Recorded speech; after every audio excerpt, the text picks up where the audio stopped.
कोई भी व्यक्ति जब डिप्रेस्ड हो जाता है या निराशा का शिकार हो जाता है तो उस सिचुएशन में जो कुछ भी प्रयास करने थे, गिर करके फिर उठ के खड़ा हो जाना था, वो भी बात नहीं हो पाती है।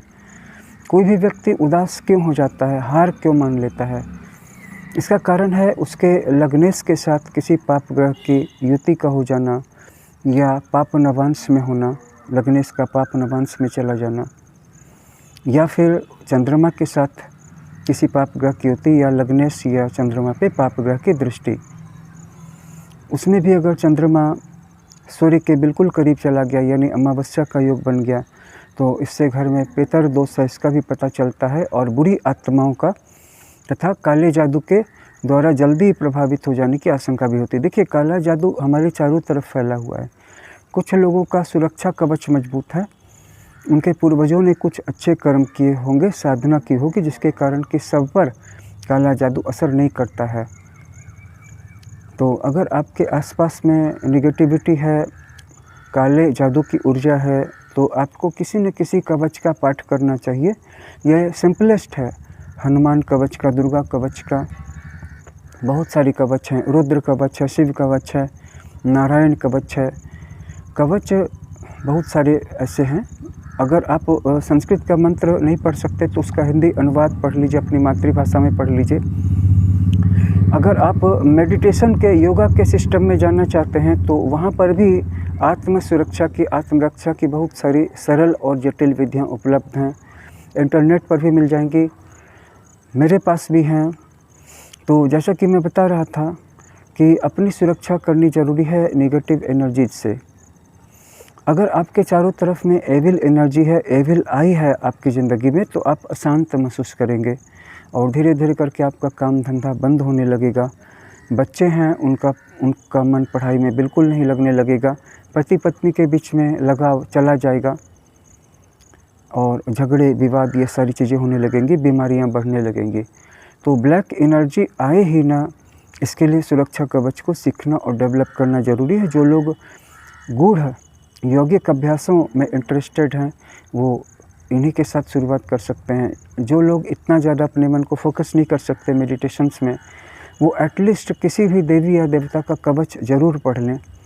अगर नहीं पढ़ सकते हैं संस्कृत भाषा में तो सुन लें, यूट्यूब पे बहुत सारे कवच आपको मिल जाएंगे। लेकिन सुनते वक्त सही कपड़े पहने, सही जगह पे बैठे, जिस भूमि पे बैठे, जिस आसन पे वो जगह धुली हुई हो, कपड़े धुले हुए हों।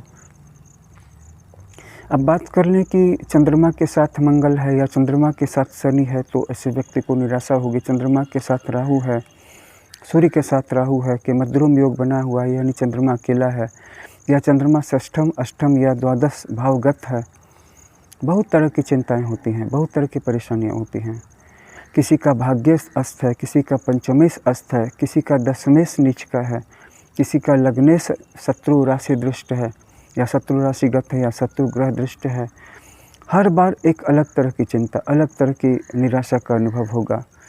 इस सब का पता तो कुंडली देख करके ही चलाया जा सकता है, लेकिन जीवन में सकारात्मक ऊर्जा को भर लेने से भी बहुत कुछ हो सकता है। सकारात्मक ऊर्जा की कमी नहीं है दुनिया में, ब्रह्मांड में सकारात्मक ऊर्जा की कमी नहीं है।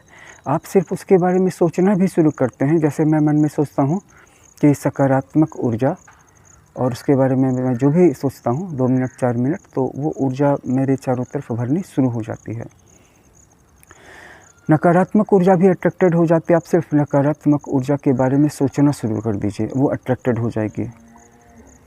तो अगर ज़िंदगी में नकारात्मक ऊर्जा बहुत ज़्यादा बढ़ गई है, इतनी कि आप सकारात्मक के बारे में सोच भी नहीं पा रहे हैं, इतना ज़्यादा टेंशन है, इतनी ज़्यादा दुखी हैं, तो आप कुछ देर के लिए न्यूट्रल ऊर्जा के बारे में सोचना शुरू कर दीजिए। जब न्यूट्रल ऊर्जा के बारे में सोचेंगे ना, तो वो इन दोनों को बैलेंस करने में आपकी बहुत हेल्प करेगी, क्योंकि न्यूट्रल ऊर्जा तो और भी ज़्यादा ऊपर है और जो कुछ भी मैजिक है या जादू है वो तो न्यूट्रल हो जाने में ही है। आपने बहुत सारे लोगों को सुना होगा जो कहते हैं कि सब मोह माया है। मतलब जिन लोगों को रिजल्ट या आउटकम के प्रति अटैचमेंट नहीं है, जैसे कुछ लोग कहते हैं कि बारिश हो जाए, तो वो बारिश होना चाह रहे थे, तो वो अगर मैजिक करेंगे तो बारिश नहीं भी हो सकती है। लेकिन बारिश हो या नहीं हो, इससे आपको कोई अटैचमेंट नहीं है, तब आप बारिश लाने वाला मैजिक करेंगे तो बारिश हो जाएगी। यही सारी बातें मैं आपको कह रहा था कि अटैचमेंट नहीं हो अगर रिज़ल्ट से तो बहुत कुछ हो सकता है। और इसके लिए आपको हर चीज़ में एक फैलेसी, हर चीज़ में एक माया का दर्शन होना चाहिए कि जो भी दिख रहा है ना, कुछ भी सच नहीं है, सिर्फ देखने वाला सच है। जैसे आप देख रहे हैं या आप देख रही हैं, तो आप ही सच हैं और जो कुछ भी दिख रहा है वह सब सच नहीं है।